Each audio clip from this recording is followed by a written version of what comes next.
Oke, assalamualaikum warahmatullahi wabarakatuh. Waalaikumsalam warahmatullahi wabarakatuh. Oke, selamat malam ya, rekan-rekan mahasiswa. Mungkin pada hari ini di Tuweb 1 ini, sebelum kita mulai materi lebih lanjut, ada baiknya saya mau memperkenalkan diri dulu. Mungkin sudah dilihat kemarin video perkenalannya ya, cuman biar lebih afdol ya. Saya seorang dosen PNS dari Universitas Bengkulu. Jadi kalau ditanya saya orang mana, saya pasti orang Bengkulu ya, meskipun aslinya dari suku Jawa. Saya di Fakultas Hukum Universitas Bengkulu mengajar khususnya hukum perdata. Ya, banyak mata kuliah hukum perdata itu ada hukum perdata, hukum acara perdata, hukum adat, hukum waris, dan seterusnya.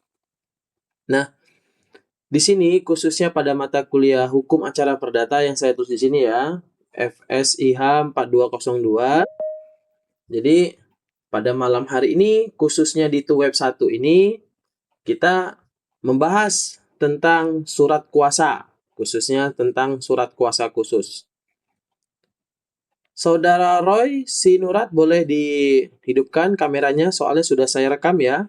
Mau dilaporkan nanti ke pihak universitas terbuka atas kegiatan kita pada Siapa? hari ini. Oke.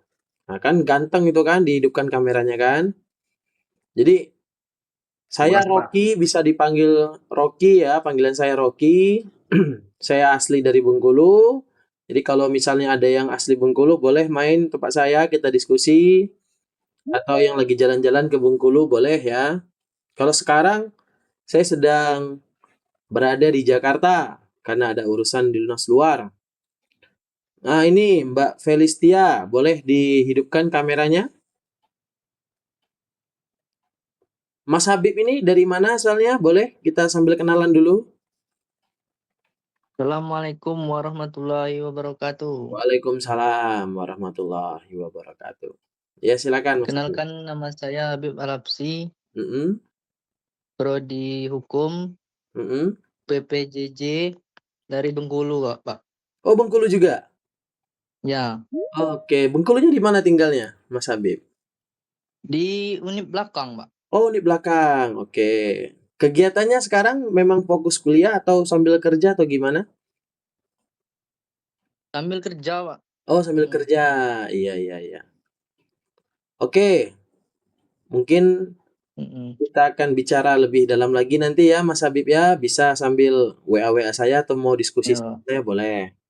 Selanjutnya Mas Farhan, boleh, silakan Pak. Mas Farhan. Perkenalan diri dulu. Siapa? Perkenalkan, nama saya Farhan Fauzan Nazino. Kesibukan sekarang sementara kuliah, Pak, izin.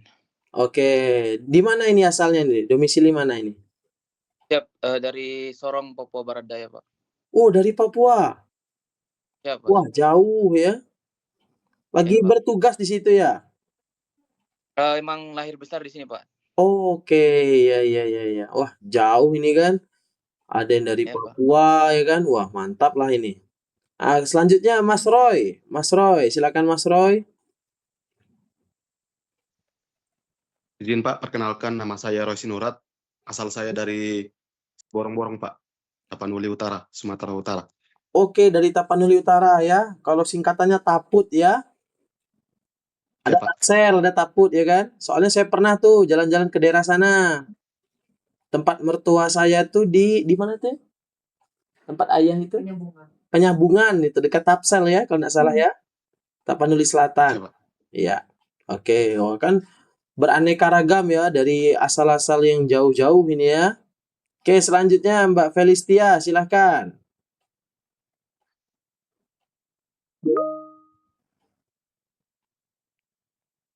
Oke, belum bisa audionya. Oke, silakan Mas Noval mungkin. Iya, Pak, izin Pak. Perkenalkan, nama saya Naufal Najwa Nur, asal Makassar, Pak. Oke, dari Makassar jauh ya. Sekarang kegiatannya apa, Mas Noval? Lagi bawa pimpinan, Pak. Oke, lagi tugas ya. Mak mengganggu ya. Iya, Pak. Iya, ini Nggak apa-apa ya, Pak? Mm-mm. lagi di jalan. Ya nggak apa-apa, Siap. nggak apa-apa. Harap maklum lah pokoknya. Iya, Pak. Nah, Iya, Pak. karena saya baru bisa ini ngumpulin teman-teman ini kan, karena di message di bagian website e-learning itu kan mungkin jarang dibuka ya, atau gimana gitu. Jadi susah untuk ngumpulinnya. Kalau mau nunggu besok-besok, saya ada acara soalnya. Kita mau nunggu yang lain juga susah nanti. Jadi yang bisa saja. Oke? Oke. Kita mulai share screen dulu ya.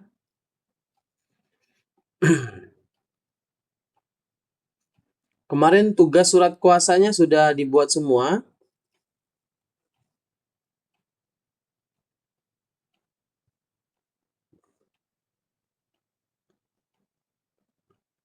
Sudah ya.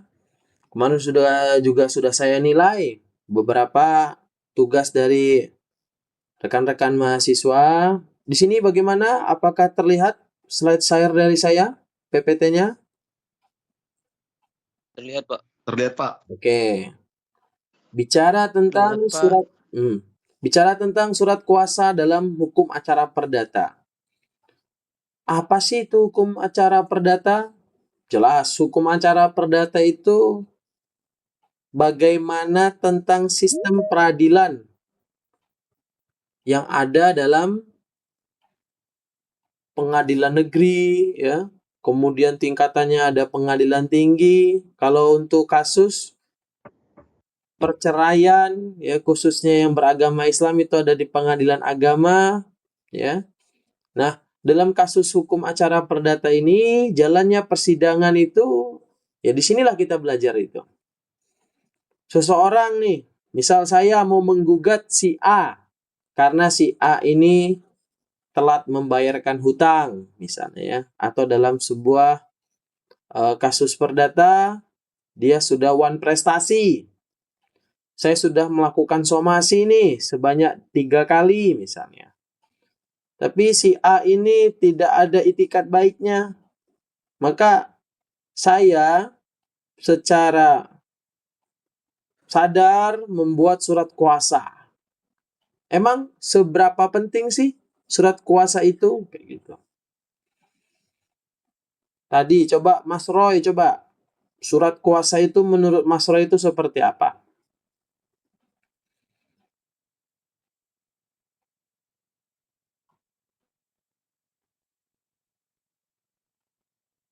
Kan kemarin sudah mulai buat tugasnya ya Mas Roy ya.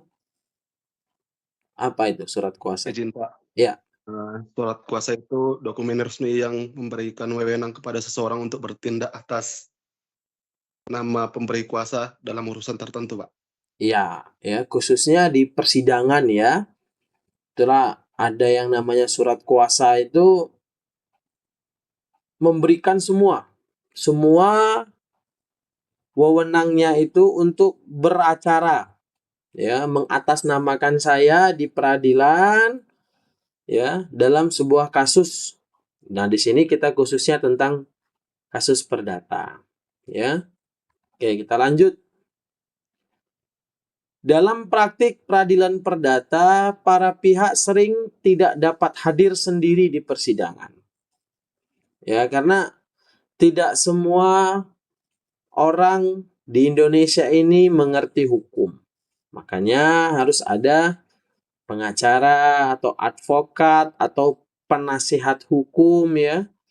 Orang yang tidak kuliah hukum atau bukan sarjana hukum nggak bakal bisa membuat surat gugatan, surat replik, duplik, ya kan? Jadi bagaimana mereka mau menggugat di persidangan sedangkan mereka latar belakangnya bukan daripada sarjana hukum. Makanya dibuatlah sebuah sistem, ya, sebuah kelompok yang bisa membantu orang-orang yang membutuhkan khususnya dalam persidangan. Oleh karena itu diperlukanlah surat kuasa untuk menunjuk seseorang sebagai wakilnya. Ya. Menunjuk seseorang ini bisakah beberapa orang, atau hanya satu orang? Coba siapa yang bisa menjawab? Silahkan.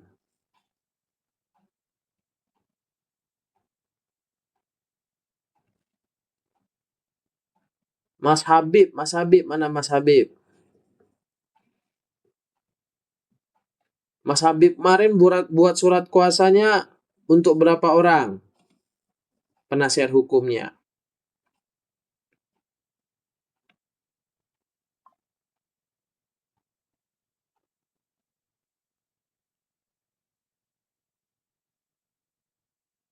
Halo Mas Habib? Melamun ini kayaknya nih. Suara saya terdengar? Oke, lagi jaringannya putus-putus kayaknya itu ya. Coba Mas Farhan coba. Kemarin buat surat kuasanya untuk beberapa orang atau untuk hanya satu orang? Izin kemarin untuk 1 orang Bapak izin. Untuk satu orang. Ya, sebenarnya bisa ya untuk beberapa orang biasanya. Itu untuk sebuah tim advokat. Karena dalam kantor advokat itu bukan hanya satu, biasanya ada banyak. Namun, itulah kenapa ada yang namanya surat kuasa khusus. Secara khusus menunjuk si A atau si B atau si C untuk menjadi penasihat hukum atau sebagai seorang advokat yang dapat mendampingi si penggugat di persidangan. Surat kuasa menjadi dasar legalitas bagi advokat atau kuasa hukum untuk bertindak di pengadilan. Seorang kuasa hukum, seorang advokat, dia nggak punya wewenang bertindak di pengadilan kalau nggak ada surat kuasa. Jadi, selain menunjukkan surat kuasa di pengadilan itu, ketika mereka ingin beracara, mereka juga harus menunjukkan kartu tanda sebagai seorang advokat, ya. Jadi dalam hal ini tidak sembarang orang yang bisa menjadi seorang kuasa hukum atau advokat. Nah, ini penting ini. Ini penting untuk kita pahami sama-sama tentang betapa urgensinya dari surat kuasa khusus ini. Memang banyak, Pak gampang kok bikin surat kuasa khusus, kita bisa searching di Google, iya benar. Tapi saya perhatikan kemarin juga masih ada beberapa tugas dari rekan-rekan yang masih keliru, ya, yang masih belum baik kayak gitu. Karena sumbernya kan banyak dari Google itu ya. Ada yang sumbernya asal-asalan, ada yang memang dibuat uh, untuk berpraktek di peradilan, ada yang hanya untuk sekedar membuat tugas kuliah saja, tapi sudah di-share di internet, di website ya. Jadi tidak semua sumber yang ada di internet itu bisa kita tiru ya, tiru plek ketiplek tiplek, itu nggak boleh ya. Oke, mungkin sampai sini Mas Habib tadi kenapa diam saja tadi, putus-putus ya sinyalnya? Maaf Pak, sinyalnya galak putus-putus. Putus-putus, coba cari Iya, dulu sinyal yang bagus, coba keluar rumah dulu mungkin. patah-patah dia. Tapi kalau sinyal saya bagus ini kayaknya ya, mungkin dari Mas Habibnya. Oke, selanjutnya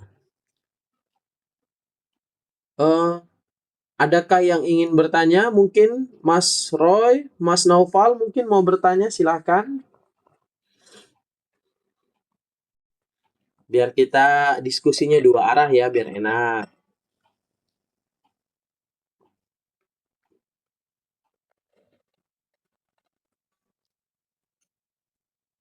Kalau tidak ada, saya lanjutkan lagi ya. Nah, di sini kita bicara tentang dasar hukum surat kuasa itu. Pertama, ada di pasal 123 HIR atau pasal 147 RBG. Pihak dapat mewakilkan perkara kepada kuasa. Selanjutnya ada pasal 1792 KUH Perdata atau BW atau Burgerlijk Wetboek. Ini rekan-rekan mahasiswa sekarang semester berapa? Semester 1, 2, atau 3? Atau 4 mungkin?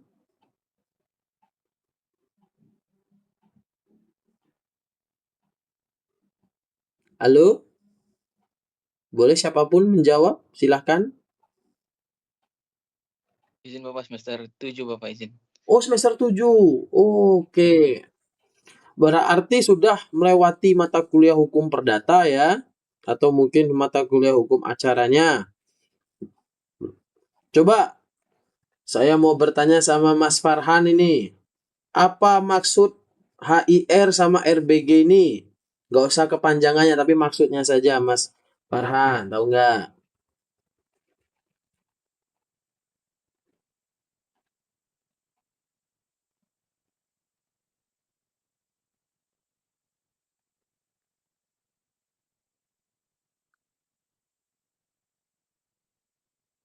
Pernah dengar nggak istilah HIR RBG itu? Mas Farhan?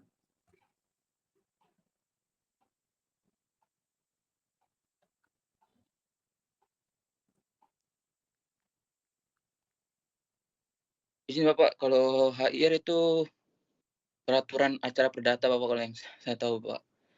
Yang daerah gitu Pak. Mengatur prosedur penyelesaian sengketa dan perdata umum seperti gugatan, pembuktian, dan eksekusi putusan di pengadilan negeri Bapak. Oke. Ya, secara singkatnya seperti itu ya. Dalam beracara dalam hukum perdata, di situ ya namanya hukum kolonial ya. Kita masih menggunakan istilah-istilah dari buatannya Belanda. HIR itu singkatan panjangan dari Het Herzien Indonesian Reglement. Kalau RBG itu singkatan Reglement OP de Burgerlijk Rechtsverordering. Jadi istilah kolonialisme itu masih kita gunakan sampai saat ini. Namun yang sudah kita istilahnya itu kodifikasikan menjadi sebuah BW itu ya, makanya semuanya sudah ada di KUH Perdata atau BW. Pemberian kuasa adalah suatu persetujuan. Nah, di situ dijelaskan di pasal 1792. Maksudnya apa? Suatu persetujuan. Misal saya menunjuk si Pak Anton. Pak Anton di sini adalah seorang advokat, seorang kuasa hukum. Pak Anton meskipun sudah sering beracara di mana-mana, namun kalau Pak Anton ini belum mendapatkan surat kuasa yang khusus dari saya untuk beliau beracara di peradilan mengatasnamakan saya, maka Pak Anton belum mendapatkan persetujuan dari saya. Jadi legalitas dari beracaranya seorang kuasa hukum untuk atas nama saya yang berdasarkan surat kuasa khusus itu. Jadi itu betapa pentingnya surat kuasa yang rekan-rekan kemarin buat ya di tugas sesi pertama. Kemudian ada dasar hukum dalam Undang-Undang Nomor 18 Tahun 2003 tentang advokat pasal 31. Nanti boleh rekan-rekan baca ya. Kemudian ada Peraturan Mahkamah Agung Nomor 2 Tahun 2015 tentang tata cara beracara bagi pihak yang berperkara. Di situ rekan-rekan harus ini saudara Ali katanya nggak mendengarkan suara saya. Yang lain, apakah suara saya terdengar? Terdengar, Pak. Terdengar ya. Oh, mungkin Terdengar Pak. bentar.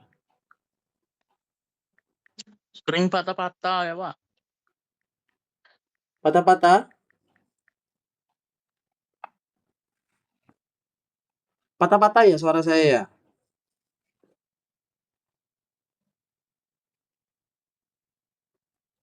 Oke, sudah sampai tahapan dasar hukum surat kuasa nih. Mungkin ada yang ingin rekan-rekan diskusikan atau tanyakan, silahkan. Khususnya untuk perihal tugas yang kemarin rekan-rekan buat tentang surat kuasa. Silahkan. Ya, biar kita nggak terlalu kaku ini ya, biar kita enjoy diskusinya. Mas Roy mungkin ada yang ingin didiskusikan, boleh, silahkan kita bertukar pikiran.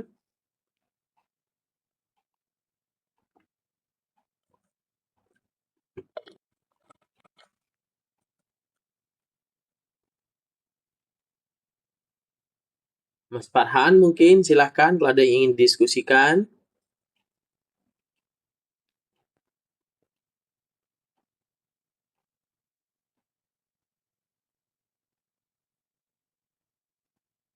Ini ada rekan kita atas nama Muhammad Ari Pratama. Boleh mungkin di on cam-nya dulu dihidupkan biar kita saling mengenal satu sama lain. Nanti khawatirnya kita ketemu di jalan tapi nggak saling kenal karena belum pernah. Kan ada ya. Gimana Mas Ya, Ari, terdengar suara saya dengan jelas? terdengar, Pak. Ya. Tapi Oke. sedikit agak patah-patah, Pak. Suara saya ya patah-patah. Ya. Oke, sorry ya, mungkin karena efek hujan di sini lagi hujan. Oke, mungkin dari Mas Ari ada yang ingin didiskusikan, boleh silahkan. Mas Ari ini domisilinya dari mana? Saya di Jakarta cuma lagi di Cirebon. Oke, domisili Jakarta juga. Jakartanya di mana? Saya lagi di Jakarta Barat ini. Saya di Jakarta Barat juga sama. Di daerah mana? Di Taman Anggrek, Pak. Oh, kalau saya di Kota Bambu Selatan ini, belakang Rumah Sakit Harapan Kita. Baik, Pak. Dekat nggak tuh dari sini? Dekat nggak? Aduh, saya kurang tahu, Pak. Oh, kurang tahu. Tapi rumah sakitnya tahu. Rumah sakit RSAB. rumah sakit yang mana ya? RSAB. Tapi Rumah Sakit kurang dan kurang Bunda tahu sih, Pak. Harapan Kita. Oh, kurang tahu ya. Oh, tahu. Iya, iya. Iya. Benar. Iya, iya. Ya, anak dan bunda itu. Oke, Mas Ari mungkin ada yang ingin didiskusikan, boleh silakan perihal tugasnya kemarin tentang surat kuasa. Saya mendengar dulu, Pak. Oh, tapi sudah dibuat kemarin tugasnya kan? Sudah. Sudah ya. Oke, kita nanti Ya. coba lihat sama-sama ya. Oke, Felistia, gimana tadi sudah jelas suara saya? Maaf Pak, suara saya sepertinya kurang tidak terdengar ya Pak? Terdengar? Jelas kok? Terdengar ya Pak? Ya, Oh iya Pak. coba perkenalan dulu Felistia. Asalnya dari mana? Kan tadi kita belum sempat perkenalan. Ayo perkenalkan semuanya, nama saya Felistia Natalia. Mm-mm. Saat ini saya tinggal di Dumai. Aktivitas saat ini bekerja. Oke.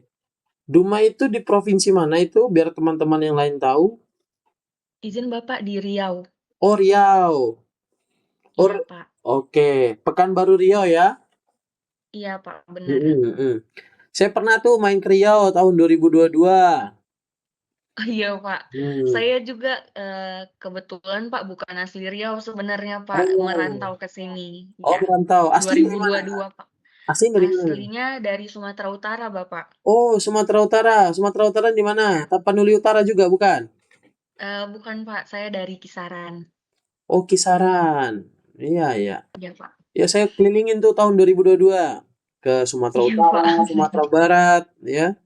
Kemudian Iya, saya Pak. juga keliling ke Pekanbaru Riau, Aceh, 0 kilometer, semuanya saya kelilingin kemarin. Mertua Oh saya iya, itu mertua saya itu di Penyambungan, sebelah Tapanuli Selatan itu. Oke, ya. Ini semester 7 juga Felistia, sama? Saya semester 5 Pak. Oh, beda-beda berarti ya. Saya kira semuanya Iya. sama ini. Iya. Coba kita lihat dulu tugas-tugasnya kemarin ya. Di sini ada Mas Ali. Tadi Mas Ali, oh belum ya. Coba Mas Ali dihidupkan dulu. Tadi Mas Ali ini yang mana ini? Wajahnya saya lupa ini.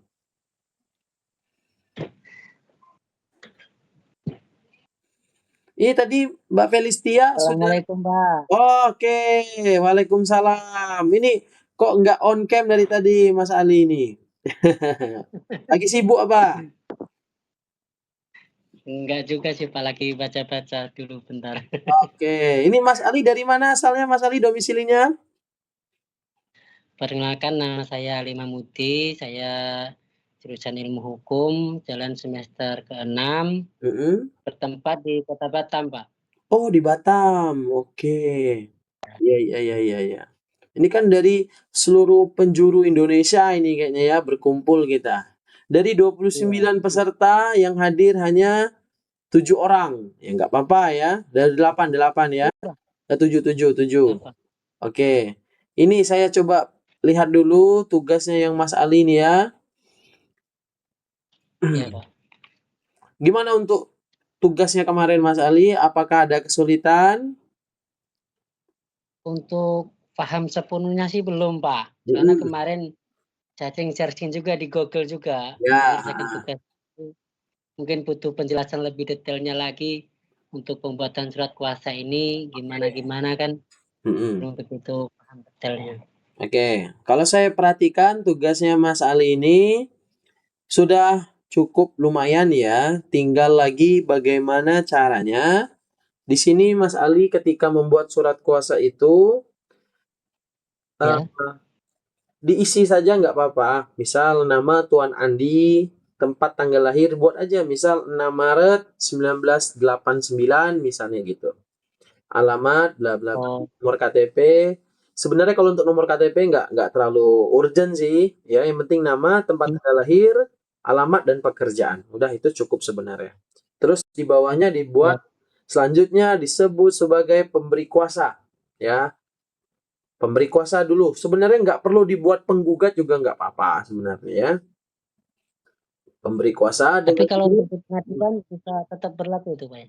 Ya, gimana Mas Ali? Kalau untuk ini kan untuk buat surat untuk di pengadilan nanti kan. Maksudnya kalau nggak usah dibuat untuk suratnya selaku pemberi kuasa gitu nanti tetap berlaku di suratnya itu, Pak. Oke. Untuk dalam hal pembuatan surat kuasa khusus memang harus dicantumkan di situ. Selanjutnya disebut sebagai pemberi kuasa.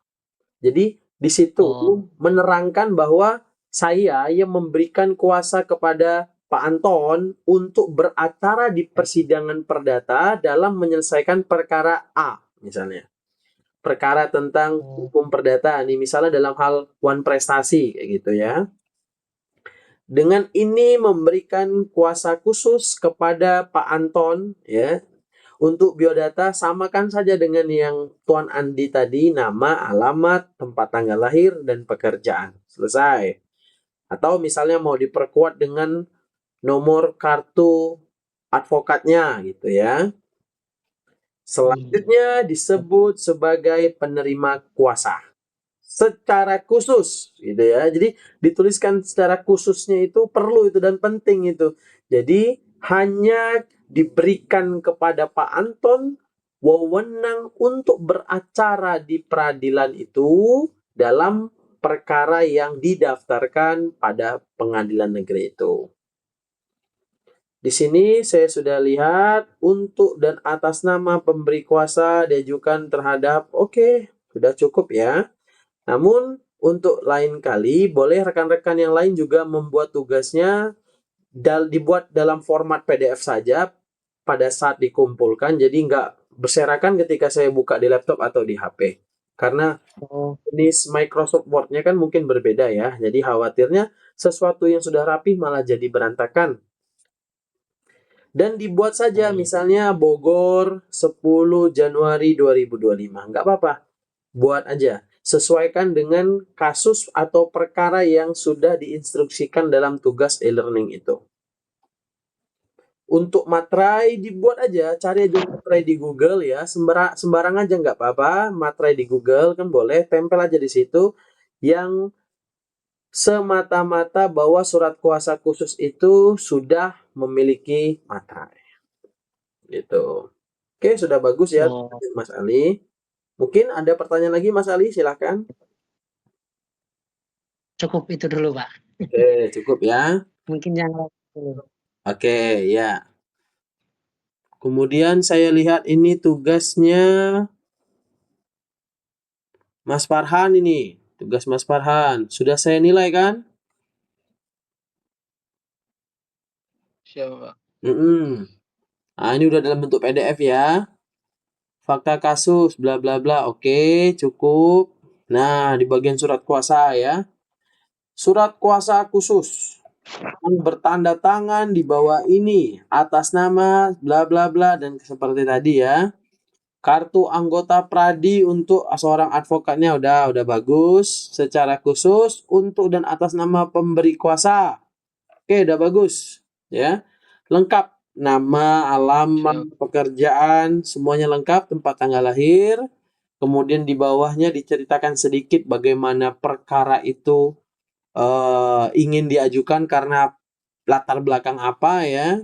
Oke, mungkin paling koreksi dari saya adalah pemberian materai dan tanda tangan. Mungkin next time dalam membuat tugasnya, nggak apa-apa, cari aja materai-materai yang ada di Google atau di mana internet, ditempelkannya di situ. Nanti kasih tanda tangan. Jadi seolah-olah tugas yang rekan-rekan buat itu merupakan dokumen resmi yang ingin kita berikan kepada peradilan. Oke. Oke, Mas Farhan gimana? Ada pertanyaan mungkin atas tugasnya ini? Kalau menurut saya mungkin formatnya saya sih Pak, karena kan kita kalau kita cari sendiri format itu bentuk-bentuk kan berbagai format tuh Pak. Kalau dari Google, apakah surat kuasa ini apa memang setiap kasus itu ada format tersendiri Pak, atau semua tergantung dari kitanya yang membuat surat kuasanya Pak? Mohon izin. Oke, pertanyaan bagus ya. Apakah ada format khusus nih tertentu? Sebenarnya dalam hal beracara ini bagaimana seorang pengacara atau advokat itu menggunakan keilmuannya ya. Untuk format secara tertulis itu sebenarnya dikatakan ada ya ada, dikatakan tidak ya tidak. Kenapa? Kalau dikatakan tidak, nanti malah timbullah pertanyaan, oh ini diberikan surat kuasa ini dari siapa untuk siapa? Kayak gitu. Ini alamatnya di mana? Pekerjaannya apa? Mana nomor kartu pradinya? Kayak gitu kan. Itu nanti jadinya rabun dia. Atau batal demi hukum misalnya kayak gitu kan. Tuh nggak jelas nih surat kuasanya misalnya. Jadi yang penting dalam dokumen berkas itu khususnya yang berhubungan dengan berperkara di acara perdata atau mungkin acara pidana ya kayak gitu ya. Itu harus rinci, harus jelas, jangan sampai kabur, jangan sampai menimbulkan pertanyaan di kemudian hari atau identitasnya itu tidak lengkap.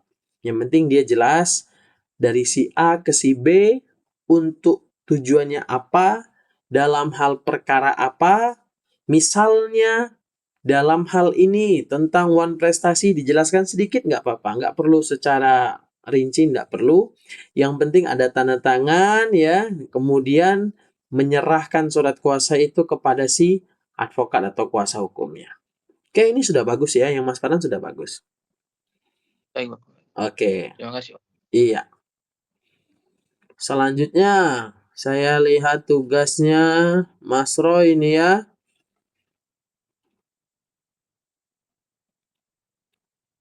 Oke, sudah PDF juga ya, sudah bagus, sudah rapi. Oke, untuk format penulisan udah cukup, namun di bagian alamat ini belum diisi. Kenapa Mas Roy belum diisi ini? Atau masih bingung atau gimana? Masih bingung, Pak. Oke.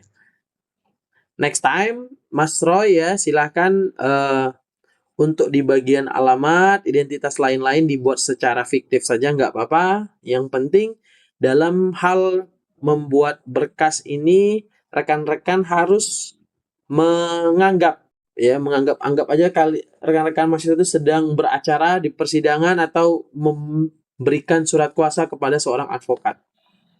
Jadi bukan hanya sekedar oh ini kan untuk formalitas kumpul-kumpul aja deh, jangan ya. Kemudian juga nama advokatnya belum dibuat sama Mas Roy ini ya. Namanya masih kosong, alamat masih kosong, dibuat saja nama, alamat, tempat tanggal lahir, pekerjaan. Gitu. Nggak perlu sampai nomor NIK KTP, nggak perlu.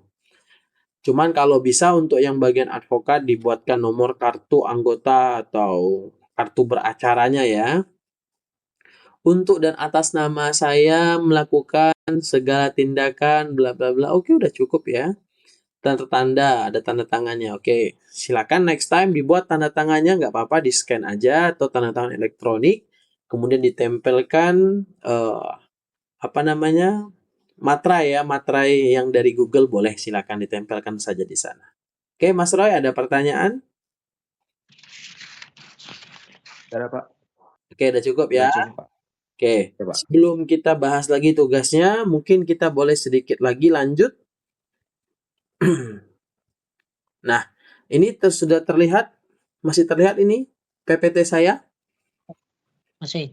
Masih ya, oke. Pengertian. Masih, Pak. Oke. Selanjutnya kita bahas lagi.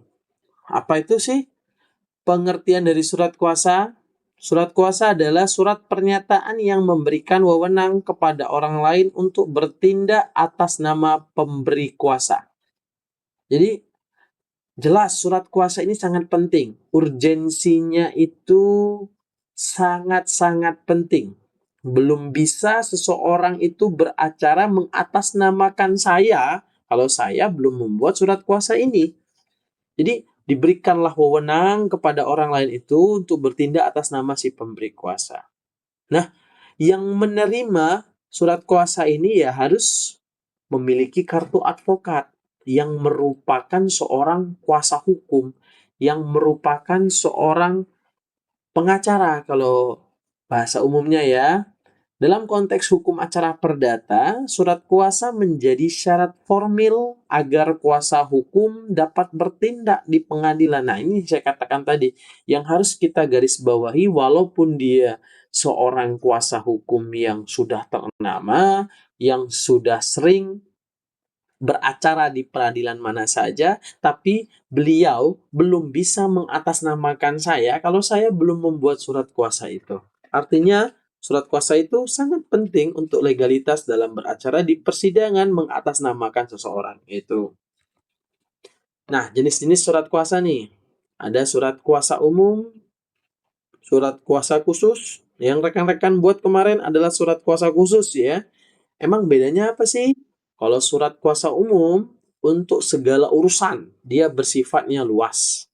Maksudnya bagaimana? Maksudnya dalam hal ini tidak secara khusus kasus tentang one prestasi. Kayak kasus kemarin kan misalnya kita buat surat kuasa khusus perihal tentang one prestasi. Jadi si advokat atau pengacaranya itu hanya beracara di persidangan untuk atas nama perkara one prestasi itu. Jadi selain dari perkara itu nggak bisa kalau surat kuasa khusus, tapi kalau surat kuasa umum boleh.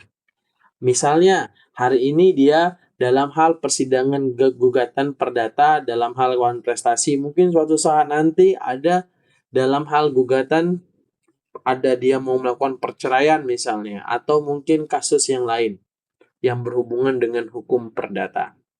Jadi surat kuasa umum itu bisa dipakai dalam beberapa urusan ya.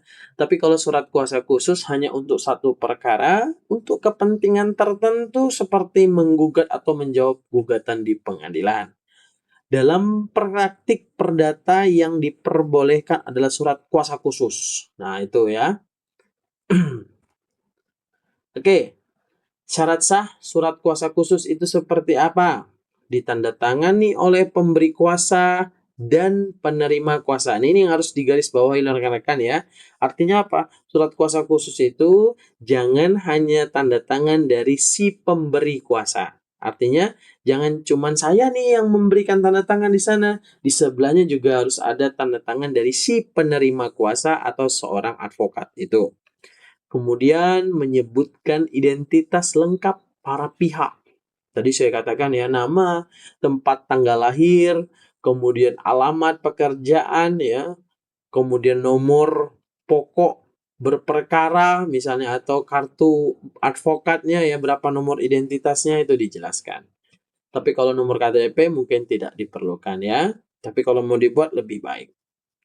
menyebutkan perkara secara jelas. Nah, ini surat kuasa khusus itu ya, dia perkaranya jelas, nomor perkaranya, pengadilannya, jenis tindakan hukumnya. Jadi rekan-rekan nanti pada saat kedepannya ya membuat tugas itu harus sesuai dengan format yang sudah ada misalnya. Jadi secara jelasnya itu biar tidak kabur, biar tidak menimbulkan pertanyaan di kemudian hari, agar tidak terjadinya peristiwa yang disebut dengan batal demi hukum. Dilengkapi dengan materai yang cukup. Nah, di sini bicara tentang materai. Kenapa dalam pembuatan surat itu harus menggunakan materai? Coba ada yang bisa jawab gak kira-kira?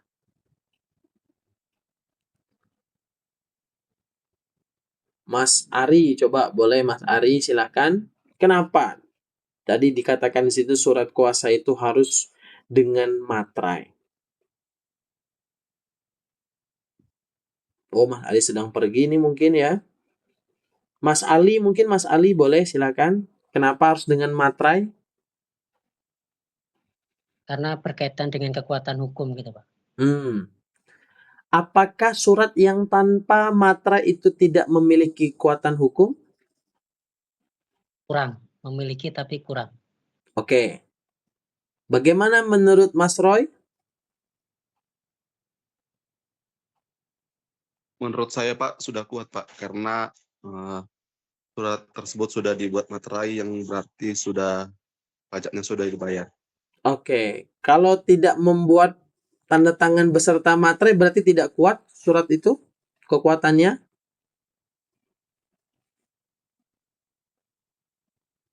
Materai dan tanda tangan sudah kuat Pak. Jadi gini, kita luruskan sama-sama ya. Kita sebagai seorang, saya juga dulu merupakan mahasiswa hukum ya, jadi saya juga bertanya-tanya apakah surat itu, surat perjanjian atau surat apapun itu wajib menggunakan materai, ya kan kita bertanya-tanya. Jadi dari berdasarkan ilmu pengetahuan yang saya ketahui, materai itu bukan menjadi syarat sahnya sebuah surat atau perjanjian. Ya, syarat sahnya perjanjian itu apa? Pasal 1328. Ya, 1320 DW itu dibuka silakan ya. Harus cakap hukum, harus sudah dewasa, harus tidak dalam pengampuan dan sebagainya. Harus dalam kuasa yang halal, ada kesepakatan tanpa paksaan dan sebagainya. Ya. Jadi apakah dengan tidak ada materai itu tidak sah? Tetap sah. Tapi ingat, syaratnya apa? Kalau mau sah itu ya harus ada saksi ya. Harus ada saksi. Kalau nggak ada saksi ya nggak bisa perjanjian itu dikatakan sah. Siapa yang membuktikan bahwa itu adalah sebuah perjanjian? Bisa aja dibuat-buat doang kan tanda tangannya misalnya. Makanya harus ada saksi, minimal 2 atau 3 orang, jangan satu saksi itu. Kalau satu itu bukan saksi namanya, ya nggak sah itu di mata persidangan. Jadi diberikan materai itu hanya untuk menunjukkan bahwa dalam surat itu, dalam perjanjian itu, atau dalam surat kuasa khusus itu, membuktikan bahwa dalam membuat surat itu sudah membayarkan pajak kepada negara. Ya, bentuk kepeduliannya kita sebagai rakyat Indonesia dengan membayarkan pajak kepada negara. Buat surat ada materai, buat perjanjian ada materai. Jadi itu menunjukkan bahwa ada keseriusan dari kita, bentuk terima kasihnya kepada kita membayarkan pajak kepada negara melalui materai yang kita tempelkan di sana. Gitu ya. Jadi bukan mengartikan bahwa oh ini surat nggak ada materainya nih jadi nggak sah, ini nggak juga, nggak perlu harus ada materai menjadi syarat sahnya sebuah surat atau perjanjian itu. Yang penting harus ada saksi ya. Tapi kan di sini kita mau berperkara. Kalau mau berperkara, ya kita harus membayarkan pajak. Melalui apa? Melalui materai tadi. Materai 10.000 itu kan kalau kita beli sekitar 12.000 atau 13.000 ya. Kalau di kantor pos mungkin dapat kita yang harga 10.000. Artinya dengan mengeluarkan uang kurang dari 15.000, kita bisa sudah berkontribusi untuk membayarkan pajak kepada negara. Itu ya. Oke, kita lanjut lagi ya. Di sini terakhir dikatakan syarat sahnya ini tidak boleh diberikan kepada orang yang tidak cakap hukum. Maksudnya apa yang tidak cakap hukum? Mereka yang masih di bawah umur. Anak umur 10 tahun kita tunjuk sebagai advokat atau kuasa hukum dalam hal berperkara, membuat surat kuasa khusus kepada si A, tapi masih usia 10 tahun ya nggak bisa. Dia belum cakap hukum, dia melakukan sebuah perjanjian saja, belum bisa. Ya, belum cakap hukum dia, nggak bisa. Oke, selanjutnya dikatakan di sana, apa sih fungsi dan tujuan surat kuasa? Pertama, sebagai dasar legalitas kuasa hukum dalam bertindak. Di sini, tadi saya katakan kalau nggak ada surat kuasa khusus ya nggak bisa dia beracara mengatasnamakan si A, si B, atau mungkin si C. Menjamin kepastian hukum dan tanggung jawab. Bagaimana tanggung jawabnya sebagai seorang advokat, sebagai seorang kuasa hukum kalau dia sendiri belum memiliki surat kuasa khusus itu? Yang ketiga, mencegah penyalahgunaan wewenang. Jangan sampai nanti ke depannya ada penyalahgunaan wewenang dalam hal itu. Terakhir, mempermudah proses administrasi dan peradilan. Jadi biar pihak pengadilan negeri itu atau mungkin pengadilan agama itu ndak pusing ya dalam hal proses administrasinya. Jadi jelas si A menunjuk si B untuk dalam perkara C misalnya seperti itu. Nah, ini contoh surat kuasanya ya. Surat kuasa khusus yang bertanda tangan di bawah ini atas nama alamat. Dengan ini memberikan kuasa kepada. Selanjutnya disebut sebagai penerima kuasa. Bla bla bla. Tuliskan materai di sini. Gitu ya. Ada yang disebut dengan klausul penting. Apa sih itu klausul penting? Kuasa ini diberikan dengan hak substitusi. Kuasa ini berlaku sampai perkara berkekuatan hukum. Tetap segala biaya ditanggung oleh pemberi kuasa, jelas ya. Karena dia memberikan kuasa, dia adalah klien dari seorang advokat itu, maka dialah yang akan menanggung semua biaya khususnya di persidangan. Terakhir, kuasa ini diberikan secara cuma-cuma atau berbayar, itu jelas pilihan dari kesepakatan pihak pemberi kuasa dan penerima kuasa. Pihak pengadilan nggak tahu menahu dia perihal tentang cuma-cuma atau berbayarnya 5 juta, 10 juta, atau bahkan ratusan juta. Pihak pengadilan nggak tahu menahu perihal itu adalah kesepakatan antara pihak pemberi kuasa dengan penerima kuasa. Kesimpulan dan saran. Jadi di sini rekan-rekan ya, karena udah mau habis ini waktunya. Nah, ini kan saya nih yang gratisan dulu ya Microsoft MS Teams-nya. Jadi 5 menit lagi. Nanti kita lanjutkan lagi sebentar, setengah jam baru kita tutup. Oke, sambil kita diskusi ya. Di sini bentar. Karena yang link dari pihak UT-nya belum selesai itu, belum diberikan kepada kami. Jadi kami masih menggunakan link Microsoft Teams yang pribadi.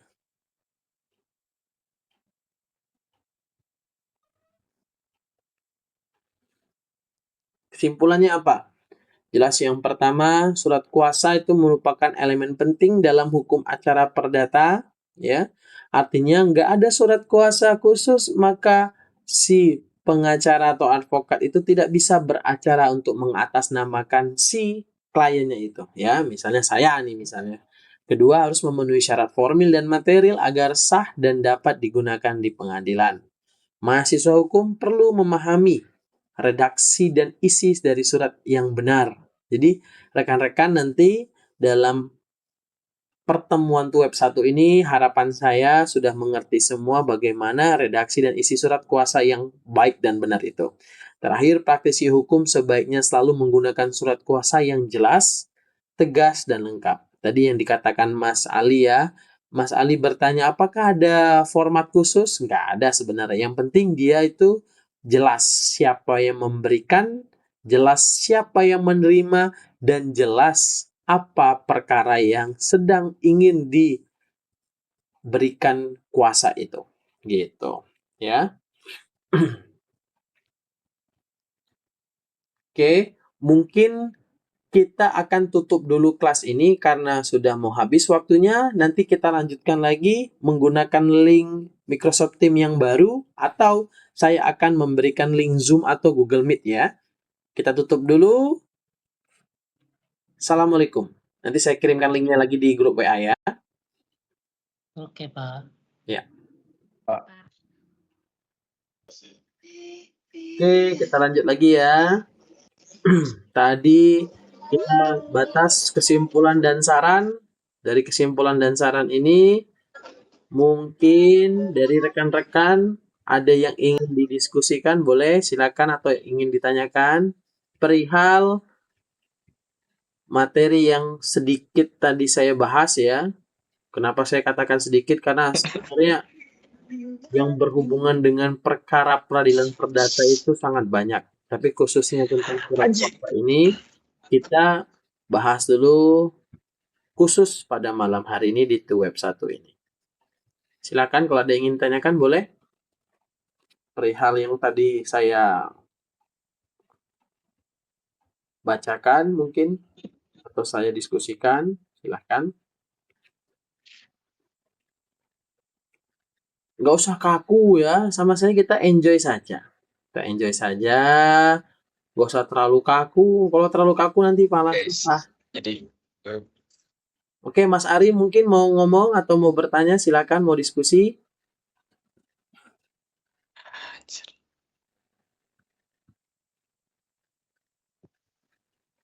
Halo Mas Ari, terdengar suara saya? Oh, nggak jadi ya. Silakan atau Ya, mungkin. maaf Pak, Nah, tadi mikrofonnya kepencet. oh ya. Tadi Mas Habib nih belum ngomong dari tadi nih dari awal, silakan. Ini dari Bengkulu nih kan. Bisa nanti diskusi sama saya, apalagi rumahnya dekat kampus saya tuh. Rumahnya di Unip belakang. Saya ngajar di kampus Unip, dekat itu.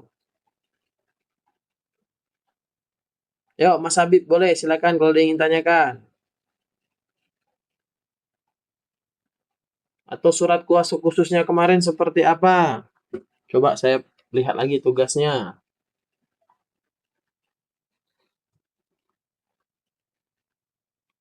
Atas nama Habib. Nih, atas nama Habib. Yang bertanda tangan di bawah ini, oke. Alamat kantor kuasa hukum, oke, udah cukup. Iya, udah benar ya. Sip, mantap. Kekurangan tugasnya paling hanya untuk di bagian tanda tangan ya, Mas Habib ya. Tanda tangan dari si pemberi kuasa dan si penerima kuasa. Oh iya, ini kemarin yang saya komentarin ya. Referensi ketika membuat. Matrainya enggak, Pak? Hah? Sama matrainya. Ya, sama materainya. Jadi tanda tangan dan materai mungkin di next time boleh ditambahkan. Kemudian untuk referensi tidak perlu dibuatkan di sini karena ini merupakan sebuah surat kuasa atau nanti surat gugatan juga nggak perlu dibuat. Kecuali buat sebuah karya ilmiah, buat tulisan yang memang itu mencomot kalimat dari orang lain, nah itu baru dibuat referensi. Ya, atau daftar rekam misalnya kayak gitu. Nah, untuk yang tugas Mbak Felistia, kemarin ada sedikit kekeliruan ya. Kenapa itu? Ada apa? Kesalahankah dalam mengupload tugas atau bagaimana? Ya maaf Pak, untuk yang tugas kedua ya Pak, yang mengenai surat gugatan saya ada salah upload Pak. Bisa nggak itu diubah atau diupload ulang? Izin Pak, udah saya upload ulang tadi Pak. Oh, sudah diupload ulang ya? Iya, Pak. Ya saya bingung kemarin kan. Ini atas nama perkaranya siapa ya kan? Kok atas nama siapa isinya kayak gitu kan? Kemudian saya message tuh di web e-learning, tapi kok nggak ada balasan kayak gitu. Jadi saya bingung kemarin. Makanya belum saya nilai itu, baru saya komentarin saja. Oke, nanti saya cek lagi ya. Ini udah bisa dicek belum ini? Oke, udah bisa, udah diganti ya. Oke, atas nama Andi, nicknya, tempat tanggal lahir, oke, sudah lengkap. Memberikan kuasa kepada Felistia Natalia SH, oke, cukup. Disebut sebagai penerima kuasa secara khusus, oke. Ini yang lengkap ya, berdasarkan register perkara gugatan nomor 26 garing PDT.G. PDT.G itu apa? Perdata dalam hal gugatan ya. Garing 2025 itu tahunnya, PN itu pengadilan negeri, CBI itu bisa jadi pengadilan negeri mana ini? Ini pengadilan negeri Bogor misalnya gitu ya. Oke, sudah bagus. Penerima kuasa, pemberi kuasa. Paling kurangnya cuma di tanda tangan dan bagian materainya ya. Ya, Pak. Nah, untuk di sesi 3 ya, atau sesi 2 itu. Sesi 3 ya, untuk tugas surat gugatan ya, itu boleh sambil dikerjakan, diguyur, karena surat gugatan itu sedikit banyak materinya yang mau dibuat ketimbang dari surat kuasa khusus. Surat kuasa khusus paling 1 atau 2 lembar, kalau surat gugatan itu paling enggak 3 atau 4 lembar mungkin, atau bahkan ada yang kalau gugatannya yang dijelaskannya itu banyak, bisa sampai 9 lembar atau 10 lembar. Oke, silahkan mungkin ada yang ingin diskusikan, boleh. Perihal surat kuasa atau mungkin perihal tugas kita di sesi ketiga yaitu surat gugatan, mungkin silahkan.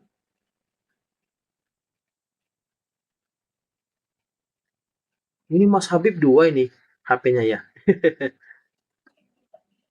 Dengan 2 kamera, 2 device. Oh, enggak, 1 ya. Keluar dia tadi. Oh iya, aman. Iya, Pak.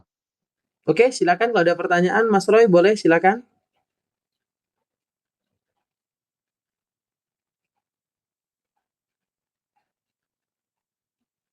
Nggak ada? Mas Farhan boleh silakan kalau ada yang ingin tanyakan.